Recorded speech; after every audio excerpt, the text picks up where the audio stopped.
अस्सलाम वालेकुम। Programme night addition में हम आपको खुशामदीद कहते हैं। नाजरीन, पाकिस्तानी सियासत की एक दबंग और बागी आवाज़ कहीं गुम होती जा रही है। इक़्तिदार में हो या इक़्तिदार से बाहर, अपनी मौजूदगी का ये एहसास तो दिलाते रहते हैं। ये वही सीनियर सियासतदान हैं जिनको मुख्तलिफ सियासी जमातों की पॉलिसियाँ जकड़ कर ना रख सकीं और वो बागी कहलाए।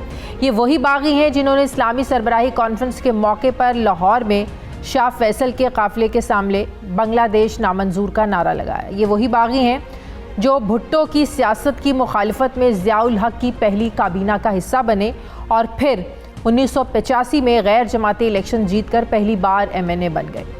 जी हाँ, ये वही बागी हैं जो 23 साल मुस्लिम लीग नून में रहे, मुशर्रफ दौर में सख्तियाँ भी झेली पार्टी के लिए, जेल भी काटी, लेकिन आज नवाज़ लीग की जानिब से वो नज़रअंदाज होते हुए लग रहे हैं। जी हाँ, ये वही बागी हैं जो नया पाकिस्तान और तब्दीली के लिए तहरीक इंसाफ में आए, लेकिन 2014 में जब पार्टी बिल्कुल उरूज पर थी, पार्टी के तर्ज सियासत से इख्तलाफ किया और बागी का नारा लगाया और अपने रास्ते अलग कर लिए। जी हाँ, ये वही सियासतदान है जिसे 2018 में दोबारा उन्होंने मुस्लिम लीग नून में शमूलियत इख्तियार की, लेकिन पार्टी फिर से नज़रअंदाज करने लगी।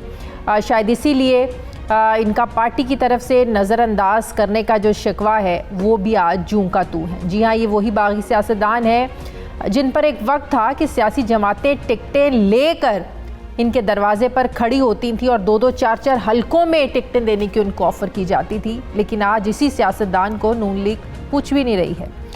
इसी 21 अक्टूबर को नवाज़ शरीफ वतन वापस आए, लेकिन मीनार पाकिस्तान की स्टेज पर सब थे, लेकिन ये सीनियर सियासतदान वहाँ पर मौजूद नहीं थे। अब इलेक्शन करीब हैं, नून लीग में ज़ाहिर है टिकटों की तकसीम का मरहला शुरू हो चुका है, लेकिन ऐसे लगता है कि इस बार फिर इस सीनियर सियासतदान को नज़रअंदाज किया जा रहा है। अब देखना ये है कि क्या ये आज़ाद हैसियत में इलेक्शन लड़ते हैं या वाकई पार्टी ने टिकट देगी। जी हाँ, मैं बात कर रही हूँ जावेद हाशमी साहब की। मुस्लिम लीग नून के सीनियर रहनुमा है जो ये समझते हैं कि किसी के पास भी पॉपुलर वोट बैंक नहीं है। आज अवाम तो PTI के साथ खड़े हैं, लेकिन उन्हें इक़्तिदार नहीं मिलेगा। अब सवाल उठता है कि जावेद हाशमी साहब को ऐसा क्यों लगता है कि मकबूलियत के वोटों पर कारपेट डालकर इक़्तिदार का सेहरा किसी और के सर सजाया गया तो हुकूमत ज़्यादा देर चल नहीं पाएगी। वो इमरान खान, नवाज़ शरीफ, शहबाज शरीफ और बिलावल भुट्टो में को इक़्तिदार में आता क्यों नहीं देख रहे हैं? क्या वजूहात हैं हो सकती हैं इसके पीछे, और जो मुल्की सियासत है इस वक्त इसका ऊँट किस करवट बैठेगा, इसी पे बात करूँगी। नाजरीन, मुझे ज्वाइन कर रहे हैं मुस्लिम लीग नून के सीनियर रहनुमा जावेद हाशमी साहब। अस्सलाम वालेकुम, बहुत बहुत शुक्रिया हाशमी साहब आपका। हाशमी साहब, आपको ये लगता है कि मुस्लिम लीग नून के पास पॉपुलर वोट बैंक नहीं है, लेकिन दूसरी तरफ पीपल्स पार्टी भी ये कह रही है कि हवाओं का रुख उस तरफ है, तहरीक इंसाफ भी कह रही है कि सारे अरेंजमेंट ही चौथी बार नवाज शरीफ को वज़ीर आज़म बनाने के लिए हो रहे हैं, तो इसका मतलब है गैर फितरी तौर पर नवाज शरीफ को वज़ीर आज़म बनाया जाएगा, ये वोटों की ताकत से नहीं आएंगे। क्या ये मतलब है इस बात का? बहुत मेहरबानी, आपने मुझे बात करने का मौका दिया है। ये सारी आपकी जो आपने गुफ्तगू फरमाई है मैंने सुनी नहीं है, लेकिन अंदाज़ा ये हो रहा है कि मैं कह रहा हूँ कि गैर फितरी वज़ीर आज़म मियां नवाज शरीफ को बनाया जा रहा है। मैं आपकी इस बात से एग्री नहीं करता। मियां नवाज शरीफ को अगर उनकी पार्टी उनकी तंजीम देखी जाए, पार्टी को देखा जाए, पाकिस्तान की सबसे बड़ी मुनज़्ज़म पार्टी पाकिस्तान मुस्लिम लीग नून ही है, और अगर उनके मामलात तय जैसे होते जा रहे हैं बलूचिस्तान वालों से, MKM वालों से, मौलाना फजल रहमान साहब से, तो वो फितरी तौर पर वज़ीर आज़म बनने का हक रखते हैं और बन भी सकते हैं। मैं जो बात करता हूँ वो बिल्कुल दूसरी है। मैं ये कहता हूँ कि जब इंतखाबात हो रहे हैं तो सबको जो बार बार हम कहते हैं कि उन्हें लेवल प्लेइंग का रास्ता मिलना चाहिए। एक तरफ पार्टी जो है जो इमरान साहब की पार्टी है वो मैसेज में उनकी से है, वो पॉपुलर वोट है, लेकिन उस पार्टी को भी मैं जानता हूँ, उसकी ना कोई तंजीम है, वो खुद अपने आप को सियासी पार्टी नहीं कहते, वो तहरीक इंसाफ कहते हैं। उनकी तंजीम के लिहाज से सबसे ज़्यादा मुश्किल में पड़ी हुई पार्टी तहरीक इंसाफ है। तो ये जो बैलेंसेस जो हैं वो हम निकाले बगैर फैसला कर दें कि मियां नवाज शरीफ गैर फितरी तौर पे बन रहा है और इमरान खान फिर फितरी तौर पे बन रहा है, ऐसी बात मैंने कही नहीं है जो आप बार बार फरमा रही हैं। मैं ये कहता हूँ कि इस मुल्क में जो पॉपुलर वोट बनता है उसकी नवाज शरीफ का उस वक्त पॉपुलर वोट था 2018 में। मैं ये कहता हूँ कि वही सूरत हालात है कि इमरान खान की पार्टी को उनके वर्कर के साथ ज्यादतियाँ हो रही हैं, उनको खुल के आगे आने नहीं दिया जा रहा। जब ये इन हालात में हो सकता है इमरान खान के कैंडिडेट भी मौजूद ना हो। तो हाशमी साहब, अगर आप ये समझते हैं कि इस वक्त तहरीक इंसाफ का पॉपुलर वोट बैंक है, लेकिन इसके होते हुए भी वो इमरान खान की पार्टी जीत नहीं सकेगी, तो हालात ही जिम्मेदार हैं। ज़ाहिर है उनकी पार्टी को खुलकर खेलने का मौका नहीं दिया जा रहा है। उनके कैंडिडेट आपको पता है आधी से ज़्यादा पार्टी तो इस्तेहकाम पाकिस्तान पार्टी के साथ मिल गई है, बाकी कुछ रूपोश हैं, कुछ को अभी फिर पकड़ा जा रहा है। तो इसलिए इस माहौल में तो पार्टी का पॉपुलर वोट बैंक होते हुए भी कोई फायदा नहीं है। जी, मैं तो अभी अर्ज कर रहा हूँ, इसी बात को लेके मैं आगे कहता हूँ कि जब पॉपुलर वोट को आप रोकते हैं तो उससे पाकिस्तान दो टुकड़ों में हो गया था जी। यानी आपने तकरीबन 1970 तक इस पाकिस्तान के लोगों को उनकी मर्जी की क़यादत वो बनाते थे, आप कबूल नहीं करते थे। हुसैन शहीद सोहरावर्दी थे, फिर मोहतरमा फातिमा जिन्ना थी, फिर उसके बाद शेख मुजीबुर रहमान थे। वो जीत भी गए तो हमने उनके उस वोट को माना नहीं है। यहाँ अब सूरत हालात ये है कि अगर इमरान खान के, मैं फिर अगर कह रहा हूँ कि वही वोट जीतने की ताकत रखता है, इलेक्शन जीतने की, और आप उसको आर्टिफिशियल तरीक़ों से दबा देंगे तो वो पाकिस्तान के लिए बेहतर नहीं होगा। तो उसकी वजह से लोग जो हैं वो समझते हैं कि हमारी आवाज़ को हम जिसको के साथ देते हैं, जिसको वोट देते हैं, उसको तो ये निकाल देते हैं। देखें, जुल्फ़िकार अली भुट्टो को फांसी लग गई, मोहतरमा बेनज़ीर को, नवाज शरीफ को भी इक़्तिदार नहीं दिया। तो लोग ये समझते हैं कि ये हमारे मुकद्दर के फैसले कोई और करता है। पाकिस्तान कमज़ोर हो गया है, पाकिस्तान गरीब हो गया है, पाकिस्तान पूरी दुनिया से भीख मांग रहा है, तो उसकी आखिर कोई वजह तो है। तो फिर इसका मतलब ये है कि 8 फरवरी को होने वाले इंतखाबात मतनाज़े होने जा रहे हैं? बिल्कुल मतनाज़े होंगे। अगर इमरान खान को इजाज़त नहीं मिलती, उनके लोगों को इलेक्शन में नहीं आने दिया जाता, और मैं तो कहता हूँ कि नहीं आने देंगे उनको निशान भी नहीं देंगे। अगर निशान देंगे इमरान खान को माइनस करेंगे। ये मेरा असेसमेंट है, मेरी इंफॉर्मेशन नहीं है, असेसमेंट है कि वो नहीं होगा 8 फरवरी के इंतखाबात के अंदर। तो उन इंतखाबात का क्या फ़ायदा?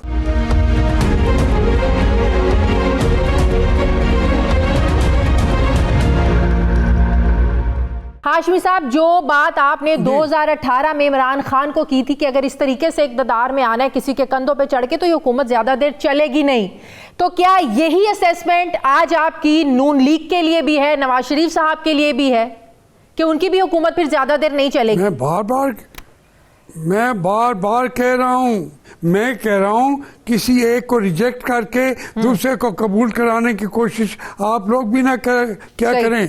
आप डायरेक्ट सवाल करें। मैं पॉजिटिव आदमी हूं। मैं कहता हूं इमरान खान का साथ मुझे देना चाहिए और शाह मूल का जिन्होंने जेलों में बैठे हुए हैं उनके साथ भी उनको मुल्क के अंदर कोई सियासत में हिस्सा लेने का हक ना दें। अगर ना दें मैं इमरान खान के साथ खड़ा हूँगा।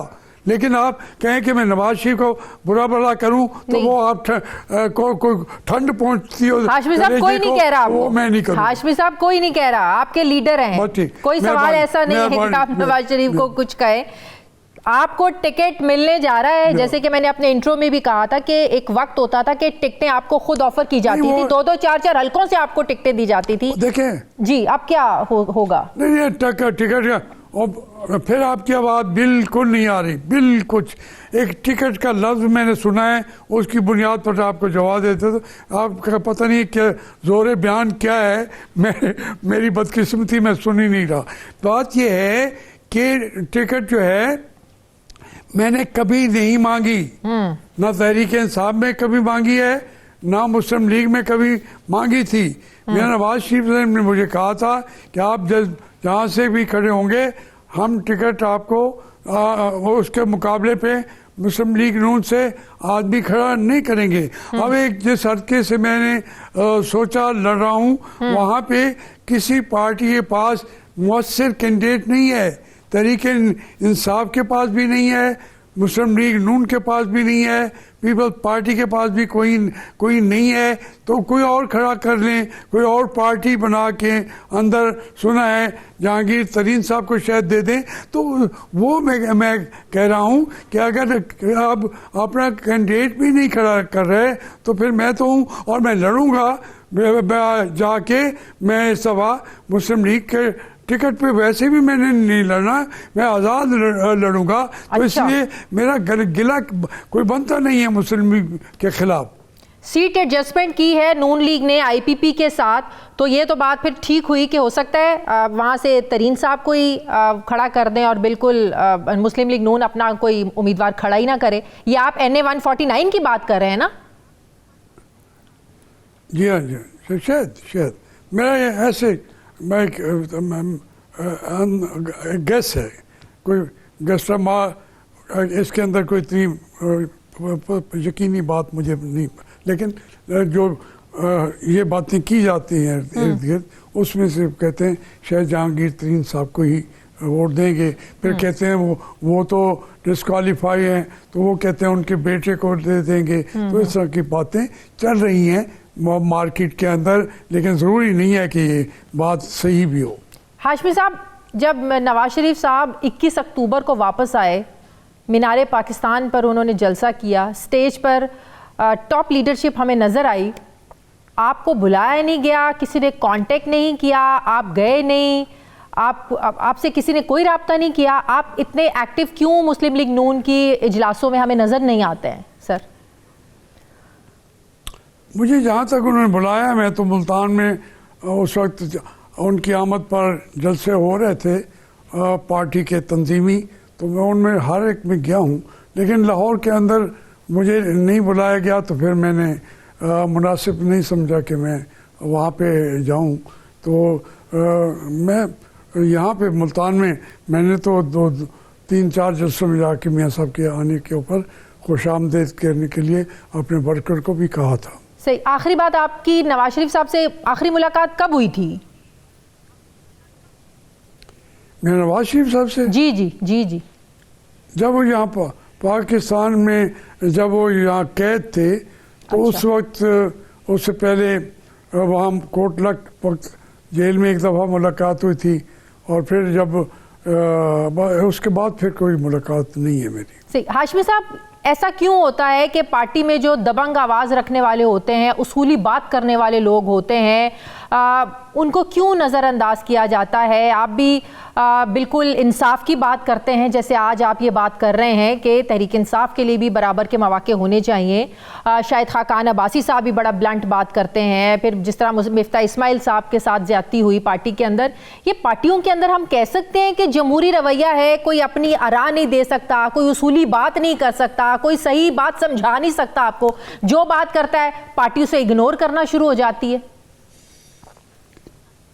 इस पार्टियों के अंदर, किसी एक पार्टी के अंदर भी उसको जमहूरी तौर पर ऑर्गेनाइज नहीं किया जाता।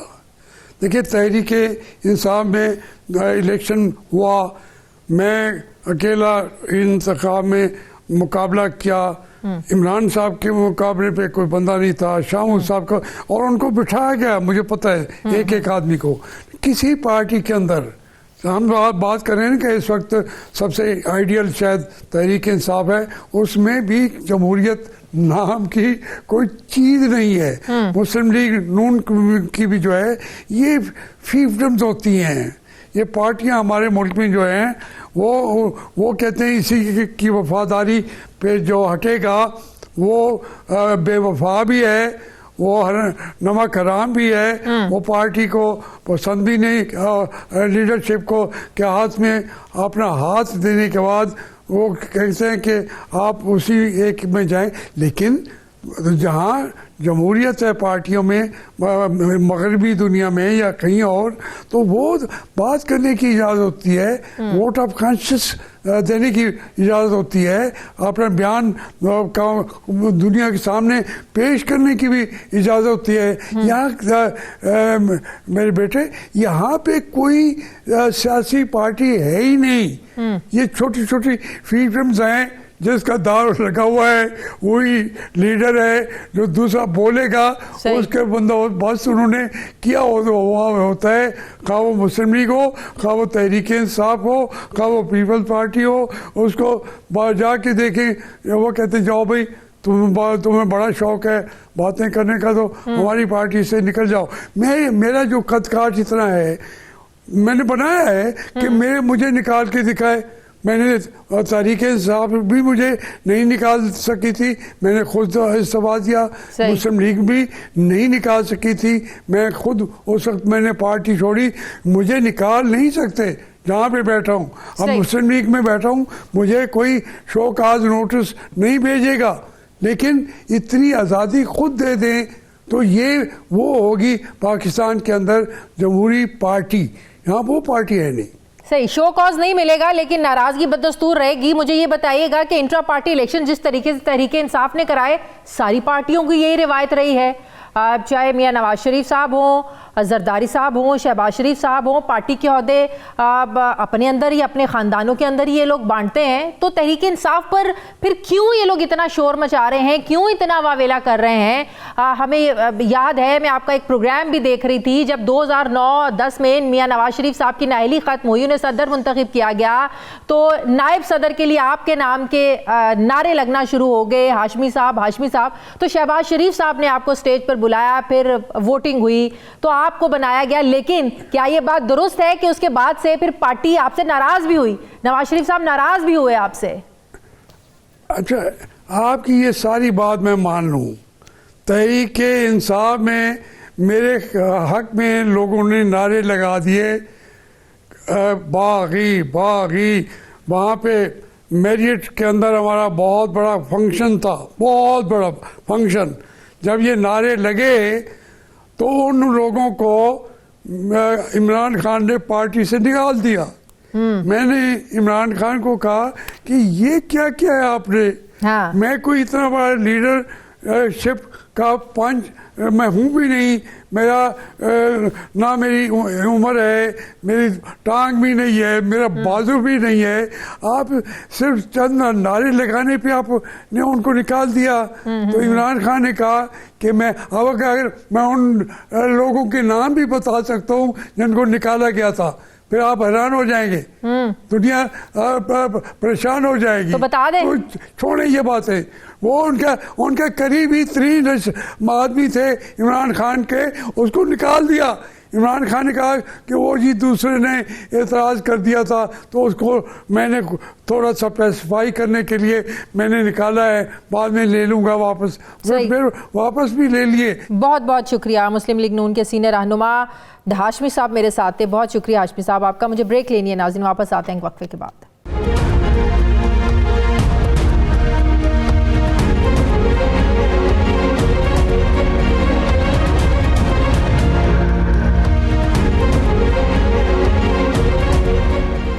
ब्रेक के बाद एक बार फिर से आपको खुशामदीद कहते हैं। पाकिस्तान पीपल्स पार्टी के रहनुमा हसन मुर्तज़ा साहब मुझे ज्वाइन कर रहे हैं। अस्सलाम वालेकुम, बहुत बहुत शुक्रिया हसन मुर्तज़ा साहब आपका। हसन मुर्तज़ा साहब, अब मुस्लिम लीग नून सिंध में भी इत्तेहाद कर रही है, केपी में भी इत्तेहाद उनके हो रहे हैं, अब पंजाब में सीट एडजस्टमेंट की है IPP के साथ, तो ये तो बड़ा उभर कर सामने आएगी। तो ये बात सच साबित नहीं हो रही, उनका जो कॉन्फिडेंस है मज़ीद बढ़ रहा है और वो कह रहे हैं कि चौथी बार वज़ीर आज़म नवाज शरीफ ही बनेंगे। बहुत शुक्रिया जी। देखें, हर जमात जो है वो कोशिश करती है कि उसका वजीर आज़म बने। उन्हें पूरा हक हासिल है कि वो ये बात कहें कि हम चौथी दफा बनेंगे। पाकिस्तान पीपल्स पार्टी भी इसमें पुरअज़म है कि इस दफा वजीर आज़म जो है वो हमारी पार्टी से होंगे और चेयरमैन बिलावल भुट्टो ज़रदारी होंगे। हर पार्टी का हक है, वो उसके लिए कोशिश भी करती है। जहां तक इत्तेहादों का ताल्लुक है, पाकिस्तान पीपल्स पार्टी कभी भी इंतखाबी इत्तेहाद नहीं करती। वो अपने सिंबल पे इलेक्शन लड़ती है और आज तक तारीख में कोई मिसाल नहीं मिली। जिन पार्टियों का आप बता रही हैं, तो हम तो ये बात पहले ही कहते हैं कि IPP जो है उसने उधर ही जाना है। PMLN के साथ ये वो लोग हैं जिनका रास्ता रोका गया है, जिनके लिए सियासी जो उनकी जद्दोजहद थी उससे उनको रोका गया है। मैं तो समझता हूँ कि ये सियासी आज़ादियाँ की सल्बी है, ये जमहूरी आज़ादियाँ जो है। ये बात तो है ना, मुस्लिम लीग नून ऑलरेडी पंजाब में ज़ाहिर एक मजबूत जमात है, मुस्लिम लीग नून है, तहरीक इंसाफ है। कभी पाकिस्तान पीपल्स पार्टी भी पंजाब में मजबूत हुआ करती थी 1970 से लेकर 1985 तक। मुस्लिम लीग नून मजबूत जमात नहीं है। हमारे पास सिर्फ इंतखाबात ऐसा पैमाना है जिससे हम जमातों को मजबूत और कमजोर समझते हैं। अगर आप समझते हैं कि पाकिस्तान पीपल्स पार्टी में पंजाब के अंदर कमजोर है पाकिस्तान पीपल्स पार्टी, तो उसकी वजह यह है कि पीपल्स पार्टी के पास सीटें कम हैं। और अगर देखा जाए अब साबका इलेक्शंस में, जो ज़िमनी इलेक्शन लास्ट में हुए, उनमें 19 सीटों पे 20 सीटों में से 2 के 3 सीटें जीती थी PMLN। तो इसका मतलब है कि PMLN पाकिस्तान पंजाब के अंदर मजबूत जमात नहीं है। ये परसेप्शन जो है बनाई जा रही है, ये एक लेकिन अगर IPP का इत्तेहाद भी अगर बन जाता है तो आप देखें ना, पंजाब में तो क्या मतलब कोई फर्क नहीं पड़ता। मैं वही कह रहा हूँ ना, कोई फर्क नहीं पड़ता। वो लोग जितने वो इलेक्शन आ रहे थे, ज़िमनी इलेक्शन, वो किस लिए आ रहे थे? वो बेचारे वो लोग थे जो जिनमें से आजाद भी जीत के आए थे। लेकिन जब वो ज़िमनी इलेक्शन की स्ट्रेटेजी आपको पता है ना, ज़िमनी इलेक्शन वो क्यों आ रहे थे? वो उन्होंने टिकटें उन लोगों को दे दी थी जो PTI छोड़ के आए थे, तो इनका अपना जो इलेक्टेबल लोग थे वो नाराज हो गए थे। आप अपने सवाल का जवाब खुद ही दे रहे हैं कि जब भी दूसरी जमात के लोगों को सीट एडजस्टमेंट के लिए लिया जाएगा, वो सीटें हारेंगी। वो उससे कोई फर्क नहीं पड़ता कि इत्तेहाद बन गया तो वो मजबूत हो गए हैं, बल्कि वो उस हल्के में कमजोर हो जाते हैं। जो लोग वहां पहले सियासत कर रहे हैं, अगर उन्हें सियासत ना करने दी जाए, एक स्काई लैब उन पे आगे गिर जाए, तो वो क्यों वोट करेंगे? तो आप खुद ही उस बात का जवाब दे रही हैं। तो जनाब, ये हमारी सियासत का एक हिस्सा है ना, क्या ये कोई नाजायज या कोई गलत तरीका तो नहीं है? ये तो जरदारी साहब भी कह चुके हैं कि कोई जमात जो है वो 2/3 अक्सरियत के साथ तो आ ही नहीं सकती है, ये सबको मिलके ही हुकूमत बनानी पड़ेगी, ये इत्तेहादी होंगे, इत्तेहादी हुकूमत ही बनेगी। तो इत्तेहादी हुकूमत बनना या इत्तेहाद करना जनाब, ये हमारी सियासत से ही निकला है, हमारी सियासत का हिस्सा है। मैं अर्ज कर लूं, जी वो आप बात कर ली है पार्लिमानी सियासत की। जी ये इंतखाबी इत्तेहाद है, इंतखाबी सियासत हो रही है अभी। इंतखाबात से कबल जो इत्तेहाद बनते हैं वो इंतखाबी इत्तेहाद होते हैं। जो पार्लियामान में जाके हुकूमतें बनती हैं वो पार्लिमानी इत्तेहाद होते हैं। वहां पे आप जमातों को साथ मिलाकर हुकूमत बनाते हैं। यहाँ पर आप जमातों को साथ मिलाकर उनसे सीट एडजस्टमेंट करके अपने कारकुन को मायूस उठाते हैं। करते हैं, उससे टिकट आप लेते हैं। सही। उसकी नाराजगी होती है, वो वोट उसका हक है करना, वो करे ना करे, और वो नहीं करता। उसका सबूत आप माजी में देख चुके हैं, आपके सामने है कि ज़िमनी इलेक्शन जो थे वो एक बैठी हुई सरकार जो थी, सिटिंग गवर्नमेंट जो थी, वो हार रही थी और अपोजिशन जीत रही थी। सही, लेकिन हमें पंजाब में पाकिस्तान पीपल्स पार्टीज का ये मतलब तो नहीं है कि उस तरीके से एक्टिव नजर ना आए, या आप कैंपेन ना करें, या अपना जो वर्कर है, अपना जाला है, उसको एक्टिव ना करें।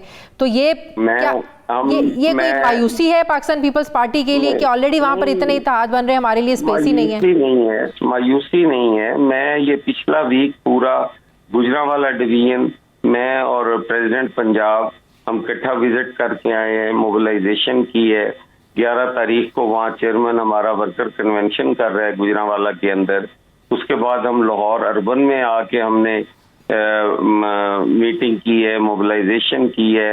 अगला जलसा हमारा वर्कर कन्वेंशन जो है वो लाहौर अर्बन में होगा।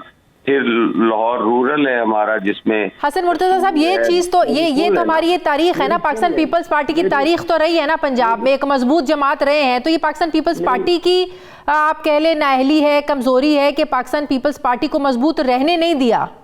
नहीं, मेरी बात सुन लेना आप। आपने पहले जो बात की है मैं उसका जवाब दे लूं, फिर मैं नाअहली पे भी जरूर बात करूंगा। आपका बड़ा रेलेवेंट क्वेश्चन है। आपने कहा है कि आप पंजाब के अंदर कंपेन नहीं कर रहे, या आप मोबिलाइजेशन नहीं कर रहे, या आप पॉलिटिकल एक्टिविटी नहीं कर रहे। तो मैं आपको वो बता रहा हूँ कि हम 4 डिवीजन फिर के आए हैं। ये पूरा वीक मैं खुद रहा हूँ, साहिवाल भी, फैसलाबाद डिवीजन भी, लाहौर भी, गुजरांवाला भी, शेखुपुरा भी, ये हम सारा करके आए हैं। आप कह रहे हैं कि आपने एक्टिविटी कोई नहीं की। एक चीज है, दूसरी चीज ये है कि नाअहली नहीं होती।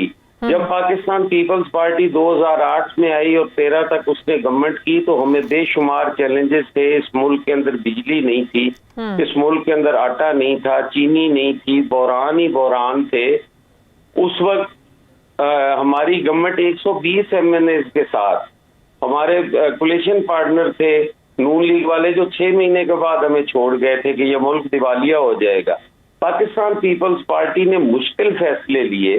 उन 5 सालों के अंदर पाकिस्तान पीपल्स पार्टी ने मुल्क को पैरों पे खड़ा कर दिया।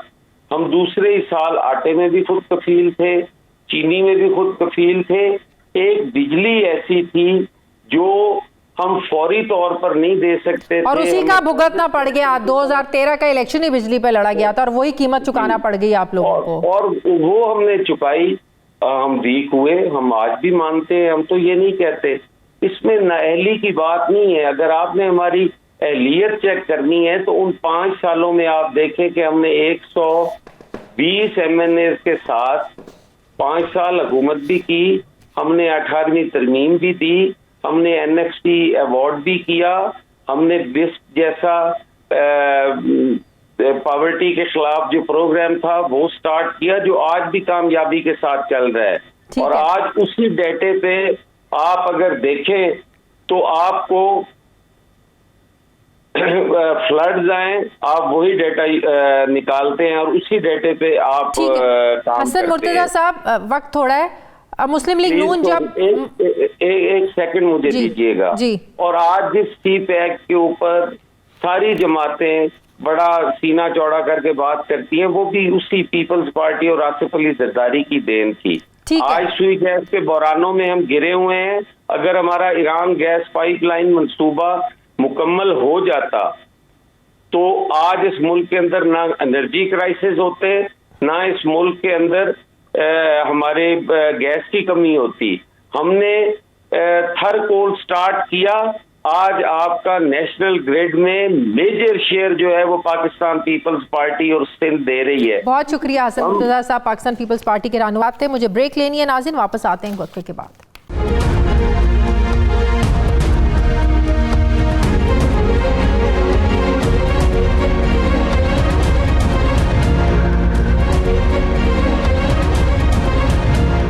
ब्रेक के बाद एक बार फिर से आपको खुशामदीद कहते हैं नाज़रीन। IMF की तकनीकी टीम ने पाकिस्तान के टैक्स निज़ाम के बारे में कहा है कि इसमें जो है वो ज़राअत और रियल इस्टेट सेक्टर परचून फरोशों को टैक्स नेट में लाया जाए। इसके अलावा भी पाकिस्तान में बहुत से ऐसे कारोबार हैं जो टैक्स नेट से बाहर हैं और नौकरी करने वाला जो तबका है ये तो पहले ही डबल टैक्सेस बल्कि इससे ज़्यादा टैक्सेस दे रहे हैं। IMF ने ये तजवीज़ दी है कि FBR को इतना खुद मुख्तार होना चाहिए कि इनके चेयरमैन और सेक्रेटरी रेवेन्यू डिवीज़न अपने मामलात में वज़ीर-ए-आज़म हाउस को भी समरी भिजवाने के पाबंद ना हों। IMF ने अपनी डूम और लिस्ट में FBR को इनकम टैक्स कवानीन 2001 में तब्दीलियां करने और 4 साल से गैर फ़ाल दयानतदारी मैनेजमेंट यूनिट को ऑपरेशनल बनाने जैसी इन सिफारिशात को भी शामिल किया है। IMF का ये मानना है कि FBR इन सिफारिशात पर अमल करके 110 खरब टैक्स इकट्ठा कर सकता है। अब सवाल ये है कि इन सिफारिशात का जो हतमी नतीजा है वो क्या निकलेगा और क्या FBR वाकई इन सिफारिशात पर अमल कर सकता है। ये खबर भी आई है कि पाकिस्तान को IMF से स्टैंड बाय एग्रीमेंट प्रोग्राम के तहत कर्ज की दूसरी किस्त कुछ ताख़ीर से मिलेगी। पहले कहा जा रहा था कि $70 करोड़ की किस्त इसी महीने यानी दिसंबर में मिलेगी, लेकिन अब कहा जा रहा है कि $70 करोड़ की किस्त जनवरी 2024 में एग्जीक्यूटिव बोर्ड की मंजूरी के बाद पाकिस्तान को दी जाएगी। इस प्रोग्राम के तहत पाकिस्तान को 3 किस्तों में कुल $3 अरब मिलने हैं। इसके अलावा वर्ल्ड बैंक ने पाकिस्तान के हवाले से एक अलार्मिंग रिपोर्ट जारी की जिसके मुताबिक पाकिस्तान का जो 10% गरीब तबका है ये मुल्क के 10% अमीर तरीन से ज़्यादा टैक्स देता है, लेकिन इतना टैक्स देने के बावजूद भी पाकिस्तान के 10% गरीब तरीन तबके को तालीम और सेहत की जो सहूलियात दी जा रही हैं वो अफ्रीका के पसमानदा तरीन ममालिक के बराबर हैं। वर्ल्ड बैंक ने कहा है कि पाकिस्तान न सिर्फ तनख्वाहदार और गैर तनख्वाहदार तबके के लिए टैक्स स्लैब के फ़र्क में कमी लाए बल्कि 18वीं तरमीम और इकनॉमिक फ़िनांस कमीशन पर भी नज़र सानी करे, जिस बारे में बार बार मुस्लिम लीग नून भी बात कर रही है। वर्ल्ड बैंक का ये मुतालबा है कि ज़रूरत के तहत सिर्फ निचले दर्जे की तनख्वाहें बढ़ाई जाएँ और आला अफसरान के लिए सरकारी गाड़ियों की ख़रीदारियाँ और मुफ्त पेट्रोल की जो रियायत है इसको ख़त्म किया जाए। अब सवाल ये है कि क्या पाकिस्तान वर्ल्ड बैंक के मुतालबात मानकर ये जो अमीर और गरीब का फ़र्क है क्या ये ख़त्म कर सकता है। सवाल ये भी है कि क्या पाकिस्तान अपनी मईशत को सहारा देने के लिए टैक्स कलेक्शन में इजाफा कर सकता है। मैं बात करूँगी डॉक्टर खाकान नजीब साहब मुझे ज्वाइन करें। अस्सलाम वालेकुम, बहुत बहुत शुक्रिया डॉक्टर साहब आपका। डॉक्टर साहब, पाकिस्तान के टैक्स सिस्टम को लेकर IMF ने एक बार फिर से सवालात उठाए हैं। ये कोई पहली बार नहीं है कि IMF बात करे, वर्ल्ड बैंक बात करे कि पाकिस्तान को अपना जो टैक्स सिस्टम है FBR को बहुत एक्टिव होने की ज़रूरत है, टैक्स कलेक्शन की ज़रूरत है, लेकिन हमेशा जो है वो जो सैलरी पेशा लोग हैं, जो तनख्वाहदार तबका है, हमेशा उन्हीं पर बोझ क्यों डलता है। जो दुकानदार तबका है, जो रेडी लगाता है, वो लोग तो ऑलरेडी टैक्स दे रहे हैं। लेकिन जो ज़्यादा मसला है, सबसे बड़ा मसला ये उस तबके को टैक्स नेट में लेकर आना जो आज तक अपना कभी टैक्स फाइलर नहीं बना है, टैक्स नेट में आया ही नहीं है, जिस बारे में इमरान खान की हुकूमत भी कहती रही, जिस बारे में हमेशा IMF भी कहता रहा। तो क्या एक बार फिर IMF का ये मुतालिबा पाकिस्तान मान सकता है? ये आसान है FBR के लिए? तो शाजिया, 2 इम्पॉर्टेंट जुज़ हैं पाकिस्तान के मालियाती खसारे को, जो कि 7.5% ऑफ GDP पे चल रहा है। ये एक बहुत बढ़ा हुआ है। पाकिस्तान को इसको 3 से 5% डेफिसिट पे लाना है। सो अब इसके 2 जुज़ हैं। एक तो है पाकिस्तान का टैक्स का निज़ाम ठीक करना और पाकिस्तान का दूसरा जुज़ है एक्सपेंडिचर का रिफॉर्म करना। सबसे पहले आपको आज पाकिस्तान का एक्सपेंडिचर रिफॉर्म करना चाहिए, जिस आपने पाकिस्तान की जो रिपोर्टों का इस वक्त सामने रखी बिल्कुल ठीक रखी। वर्ल्ड बैंक ने एक्सपेंडिचर पे भी काफ़ी काम किया है और उस पर भी बात की है। लोकली भी हम बहुत सी बात कर चुके हैं कि एक्सपेंडिचर रिफॉर्म को प्रेसिडेंस होनी चाहिए। ये मैं इसलिए कहता हूं कि ये एक सेट करेगा पेस के पाकिस्तान की जो हुकूमत है, जो स्टेट है, वो सीरियस है। इससे क्या मतलब है? सब्सिडीज को टारगेट करें ताकि किसी अमीर को ना मिल सके, पेंशन का रिफॉर्म करें ताकि इस पर इसका जो बोझ है बहुत बड़ा जो इस वक्त पड़ा हुआ है हमारे एक्सचेकर पे वो कम हो, प्रोविंसेस से शेयर करें। फॉर एग्जांपल 467 का इनकम सपोर्ट प्रोग्राम है, एहसास कहें, बिस्प कहें, उसको प्रोविंसेस के साथ शेयर करें। जो इस वक्त आप फॉर एग्जांपल 167 बिलियन रुपीस देंगे कि डिफरेंट जगह पे डिफरेंट हमारे नुकसानात की वजह से हमारा जो टैरिफ है इलेक्ट्रिसिटी का वो फ़र्क होता है। इस 167 बिलियन को ख़त्म कर दें। पेंशन का रिफॉर्म एक बहुत बड़ा रिफॉर्म है, जो मार्कअप पे करते हैं उसका रिफॉर्म एक बहुत बड़ा रिफॉर्म है, जो हमारा PSDP है डेवलपमेंट बजट उसका रिफॉर्म एक बहुत बड़ा रिफॉर्म है। अगर ये सारे रिफॉर्म पाकिस्तान करेगा तो एक्सपेंडिचर की साइड जो है वो सुलझना शुरू हो जाएगी, जो मस्ट है। अब आप आ जाएं, और यही बातें जो हैं जो मैं आपके सामने रख रहा हूँ, द वर्ल्ड बैंक और एक्सपर्ट्स एग्री इन जनरल कि यही पाकिस्तान का फ्यूचर है। इम्पोर्टेंट बात, जो FBR को खुद मुख्तार और इतना इंडिपेंडेंट बनाने की बात कर रहे हैं कि इनके चेयरमैन और सेक्रेटरी रेवेन्यू डिवीजन को जो समरीज हैं वो वज़ीर-ए-आज़म हाउस में भेजने की वो पाबंद नहीं होने चाहिए, अपने तय डिसीजन लेने के पाबंद वो होने चाहिए, उनको वो सवाल जवाब उनसे ना हो। तो ये मुमकिन है? अब शाजिया दूसरी तरफ आइए, आपको ये तो मानना पड़ेगा FBR का जो tax compare to your GDP, जिसको टैक्स टू GDP कहते हैं, वो 9% है। पिछले एक दिहाई से कितने वर्ल्ड बैंक के प्रोग्राम किए, कितने ADB के प्रोग्राम किए, आज भी चल रहे हैं, कितने कंसल्टेंट्स को आपने बुलाया, आज भी 9% ऑफ GDP पे ही खड़े हैं, कितने पैसे खर्च कर दिए ये करने पे। सो लेट्स थिंक ना कि आखिर फिर ये होता क्यों नहीं है, मालूम भी सबको है। देखिए पहली चीज़ ये है, मैं जिस मुल्क से ट्रेंड हूँ शाजिया, उसने परसों अपना ऑस्ट्रेलियन टैक्स ऑफिस का हेड जो है उसको अपॉइंट किया। सारी दुनिया में रिसर्च किया कि कौन सा बंदा सबसे मौजू है। फिर जिस इंसान को पिकअप किया, उस इंसान को शाजिया 7 साल की टेन्योर पोस्टिंग दी है। आपने जिस अदारे में भी 7 साल की टेन्योर पोस्टिंग की हो, आप रिस्पॉन्सिबल होंगे कि उसका प्लान भी क्राफ्ट करें। उस ठीक Shazia, this is the most important thing, forget everything else. रिपोर्टें हमारे यहाँ 6 महीने कोई और होता है। तहरीक इंसाफ की हुकूमत में FBR के चेयरमैन 3 से 4 बार तो वो तब्दील हुए। ठीक, अभी के जो इनकम्बेंट हैं वो भी 1 साल में रिटायर हो जाएंगे, अच्छे शख्स हैं। लेट से आप इसी तरह का कोई इंसान 5 साल के लिए करें, उसके साथ तय करें कि यार आपने टैक्स के निज़ाम की पॉलिसी में ये तरमीम करनी है, एडमिनिस्ट्रेटिव साइड पे ये तरमीम करनी है, टेक्नोलॉजिकल साइड पे ये तरमीम करनी है। प्राल जो कि आपके अंडर एक अदारा है, पाकिस्तान रेवेन्यू ऑटोमेशन लिमिटेड, उसमें ये तरमीम करनी है। डेटा माइनिंग नादरा के साथ मिलकर ये करनी है। मेरा टैक्स टू GDP रेशियो 12 या 13% हो जब आप नौकरी छोड़ के जाएं। देखिए ये सबसे इंपॉर्टेंट जो है, प्लान्स दुनिया में तब होते हैं कि आप एनविजिज करने की, लिखने की और एग्जीक्यूट करने की टीम ये है कि जो 110 खरब टैक्स इकट्ठा करने का इशारा दिया है उन्हें कि आप कर सकते हैं, जो हम आपसे बातें कर रहे हैं इन पर अमल करके। और दूसरा, अब अगर इसको इससे जोड़ें कि $70 करोड़ की जो किस्त थी दूसरी, वो हमें दिसंबर में मिलनी थी, वो आप ले गए हैं जनवरी पे। तो क्या कनेक्शन है कि हमें इस पर कुछ इम्प्लीमेंट करके दिखाना होगा, टारगेट कितना अचीव करना होगा कि हमें ये दूसरी किस्त मिल जाए, इसीलिए लोग अपने ये किस्त आगे लेकर गए हैं दिसंबर से जनवरी? शाजी, आप जितनी स्टेबिलिटी इकोनॉमी में इस वक्त देख रही हैं, जिसमें आप जिसकी वजह से स्टॉक मार्केट भी बेहतर कर रही है, कुछ आपने अपने खसारों को संभाला हुआ है, कुछ प्लेटो सी कर गई है इन्फ्लेशन, रुपी की जो मूवमेंट डॉलर के अगेंस्ट थी, स्टेबिलिटी दिखाई दे रही है। ये तो आपको दिखाई दे रही है ना। इसका अहम जुज़ IMF के प्रोग्राम का इजरा है, IMF की एडजस्टमेंट्स हैं, और ये जो आपने इन्फोर्समेंट मेजर स्मगलिंग पे, होर्डिंग पे, अफगान ट्रांजिट ट्रेड पे, और आपने डी-डॉलराइजेशन पे लिए हुए हैं। IMF के अलावा पाकिस्तान का एक्सटर्नल का चैलेंज मीट करना मुमकिन नहीं है। $25 अरब जमा करना मुमकिन नहीं है। ये जो अभी आपका मिशन आया है और जो बातें करके गया है, इसका इजरा मेरे ख्याल में नेक्स्ट बजट में होगा। और जो IMF का नेक्स्ट प्रोग्राम है ना शाजिया, जो आपको अप्रैल में उसकी प्रोग्राम डिस्कशन शुरू करनी पड़ेंगी, बजट अकॉर्डिंगली बनाना पड़ेगा, और जून तक आपको उसको ले लेना चाहिए ताकि कम नेक्स्ट ईयर, मतलब है कि जो भी आने वाली हुकूमत होगी बजट में टैक्सेस की भरमार होएगी।